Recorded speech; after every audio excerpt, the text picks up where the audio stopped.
이번에는 헬스케어입니다. 헬스케어에 대한 최근 이야기들, 최근 리포트들을 기반으로 같이 한번 읽어보는 시간을 갖지요. 어, 혹시 주변에 의사가 계신지 모르겠습니다. 의사 선생님들 얘기 들어보면 의료비가 많이들 인상되고 있지만 이제 우리나라는 인상되지 않는다 이런 이야기 많이 하고 있고, 또 우리나라는 의료에 대한 여러 가지 이권들의 문제가 많다고들 알려져 있거든요. 그래서 최근에 의사들이 막 다 그만두고 했었던 몇 년간의 일이 있었지 않습니까? 이런 것들은 사실 내부적으로 많이 그 문제점들이 드러났다고 보이고, 그것들을 그럼 어떻게 해결할 수 있느냐? 아직은 해결할 수 있는 솔루션이 명확하게 나와 있는 것 같지 않아요. 그냥 뭉개고 가고 있는 느낌이에요. 아무튼 전 세계적으로 볼 때는 글로벌리 의료비가 인상되고 있고, 또 그 국가 의료비 지출 대비 에비타 비율 하락은 비율은 낮아지고 있고, 좋지 않다는 이야기예요. 근데 양극화되는 현상들이 펼쳐진다는 거예요. 비싼 고객에게는 더 많이 받고, 더 좋은 서비스들을 하고, 이제 낮은 소위 돈이 안 되는 고객들에게는 최소한으로 정부의 지원을 받아서 할 수밖에 없는데, 이제 그런 부분들도 계속 정부가 강하게 압박을 하지만 돈이 안 되니까 병원들 입장에서는 울며 겨자 먹기로 할 수밖에 없는 상황인 거죠. 그러니까 이 양쪽으로 이렇게 성장을 할 수밖에 없는 상황인 것 같습니다. 근데 이런 상황에서 이제 AI가 나와서 어떤 고민들을 할 수 있느냐? 어, 생성형 AI는 사실 여러분들 그 AI한테 물어본 적이 있으세요? 이 약은 어때? 이런 얘기들 하면 대답 잘 해주거든요. 이제 그런 위주의 AI는 사실 크게, 그것만 해도 사실 되게 좋았죠. 근데 에이전틱 AI로 넘어오면서 조금 더 능동적으로 그게 나한테 해줄 수 있는 것들이 많겠다라고 각을 잡은 거예요. 그래서 이 헬스케어 쪽에서도 다양한 시도들을 하고 있다고 보여집니다. 쉽진 않겠지만. 그리고 이 에이전틱 AI에 대한 인프라스트럭처의 이야기를 조금 해보면, 하드웨어 기반 신뢰 실행 환경용 특허 기밀 컴퓨팅 이런 것들이 완벽하게 준비가 되었고, 도메인 특화 모델 LLM도 많이 좋아졌고, 다중 에이전트 시스템이 좋아졌으니까 이제 훨씬 더 고객 친화적인 서비스들을 구상할 수 있지 않겠느냐, 이런 접근입니다. 디지털 치료제와 초개인화 엄청 늘어나고 있대요. 글로벌리 연평균 성장률이 25%씩 늘어나고 있는 거고, 북미 주도로 엄청 그 예방 비만 앱들이 늘어나고 있다고 합니다. 디지털 치료제, 여러분들은 혹시 본 적 있나요? 옛날에 어 뭐지? 우리 이렇게 안경 쓰면 고글 같은 거 쓰고 쉬는 게 있었거든요. 집중력을 높인다 이런 것들. 근데 사실 그게 뻥이다 이런 얘기들 많이 했었는데, 사실 효과가 있으니까 나온 제품들이었어요.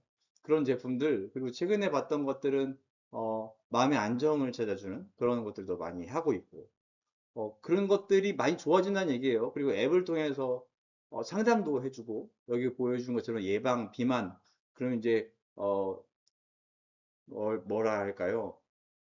식단 조절, 여기까지 연결이 돼서 식단 딜리버리도 해주는 그런 서비스들이 많이 나오고 있죠. 써보셨어요? 전 안 써요. 안 써봤어요. 제 주변에도 별로 없어요. 잘 안 되고 있다는 얘기예요. 하지만 계속 시장을 두드리는 걸로 봐서는 많이 성장하고 있다, 많이 시도하고 있다라고 보여지기는 합니다.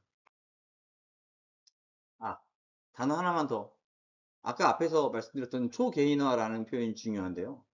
그러니까 예전에는 AI가 없을 때는 사실 쉽지 않았거든요. 빅데이터가 없을 때는. 근데 이게 빅데이터와 AI로 넘어오면서 초개인화, 나한테 집중해서 내 데이터를 기반으로 무언가를 주니까 이게 작동이 좀 더 섬세하게 되고 있다라고 보여지는 거예요. 그래서 앱 서비스들이 그래서 각광을 받고 있다고 보입니다. 규제 패러다임도 바뀌고 있죠. 엄청 속도도 빨라지고 있고 안전성도 균형을 갖고 오고 있습니다. 2026년도 기준 FDA 승인 AI 기반 의료기기 수가 2배 정도 증가했다고 합니다.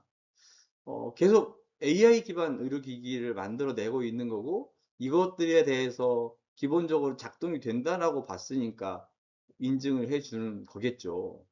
시도하고 있다는 거예요. 아마 여러분들도 곧 만나게 될 AI 의료기기들이 저는 많을 수 있겠다는 생각이 불현듯 듭니다.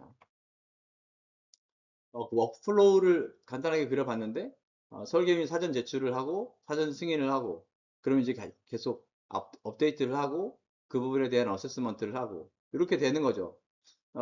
사실 신기술, AI 기반의 어떤 신기술을 내놓을 때는 그 임상 실험이 기존처럼 될 수 있을까? 쉽지 않을 거라 생각하거든요. 근데 그것들을 하고 있다는 거죠. 네. 좀 시도해 보면서 증명하고 있다라고 보여지고, 그런 것들에 대해서 인증기관들도 허가를 하고 있다라고 보여져요. 변화하고 있는 거예요. 바이오 파마 이 R&D 혁신이 또 되게 뜨고 있다고 해요. 그러니까 과거에 동물 실험 데이터를 해보고 임상 실험했다라고 해서 이제 사람한테 해보고 그랬는데 제대로 안 되는 거죠. 우리는 동물이 아니니까. 아니, 동물은 동물이죠. 우리는 쥐는 아니니까. 그랬는데 AI한테 던졌더니 엄청나게 많은 데이터들을 학습시키고 또 그 데이터들을 기반으로 나한테 무언가를 했더니 이게 맞다는 거예요. 검증되고 있다는 거고. 그래서 그 시장이 커지고 있고, 오른쪽에 보시는 것처럼 어, 드림메이킹이 훨씬 더 많아지고 있다. 48.5 빌리언이니까 한 60조 이상 되는 거겠죠. 네, 역시나 헬스케어도 헬스케어가 잘 되면 될수록 사이버 보안에 대한 고민이 있을 수밖에 없는 거예요. 이건 완전 개인 데이터잖아요. 이거 잘못 뚫으면 이제 정말 큰 일이 벌어질 수 있어요. 사실 이런 투자들을 잘 하지 못하고 있죠. 근데 저 정도로 투자를 해야 된다고 이야기하고 있는 거고요.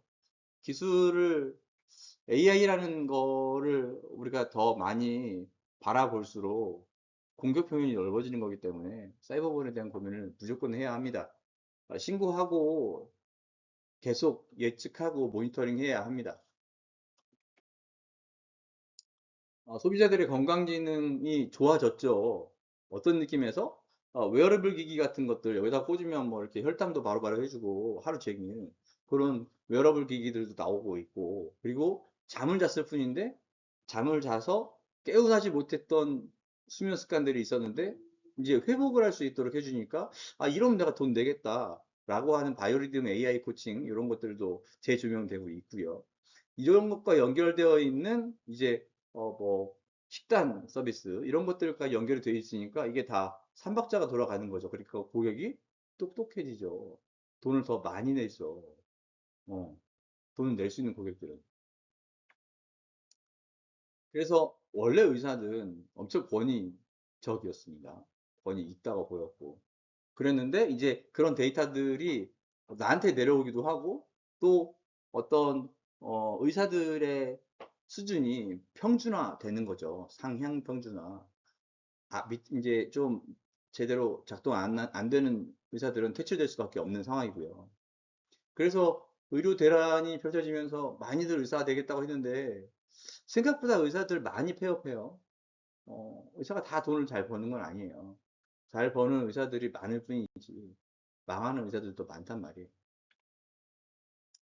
그래서 인력 재설계가 필요해요. 지금 AI가 이렇게 들어오기도 하지만, 또 그리고 그렇다고 우리가 물리적으로 피지컬리 이 아픈 사람들이 더 많아지고 있잖아요. 왜냐하면 사람들이 안 죽잖아요. 그래서 이 나이가 노화되는 사람들이 많다 보니까 이런 이슈들이 계속 벌어질 수밖에 없고, 그러면 어디서 환자를 받아야 하느냐? 홈케어 센터, 뭐 외래수술센터 이런 것들도 우리나라에서도 이거 되게 유지하기가 어렵거든요. 그래서 이런 부분들에 대한 생산성이 부족하다 보니까, 떨어지다 보니까 확실히 이런 부분들을 올려야 한다. AI로 재설계해서 필요한 부분이라고 봅니다. 그래서 헬스케어 리더를 위한 두 가지 속도 운영 전략. 첫 번째, 즉각적 마진 확보 및 효율성 극대화.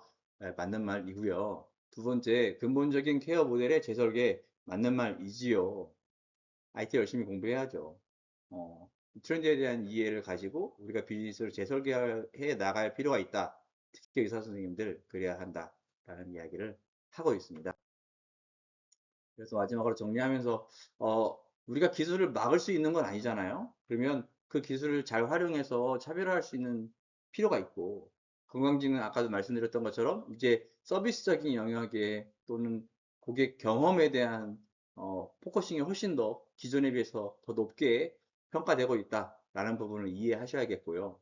그리고 사이버 보안에 대한 부분들도 고려하고 뭐 환경에 대한 부분도 고려한 그런 비즈니스를 운영해야 된다라고 이야기하고 있습니다. 네, 오늘은 헬스케어에 대한 이야기를 간단하게 짚어봤습니다. 감사합니다.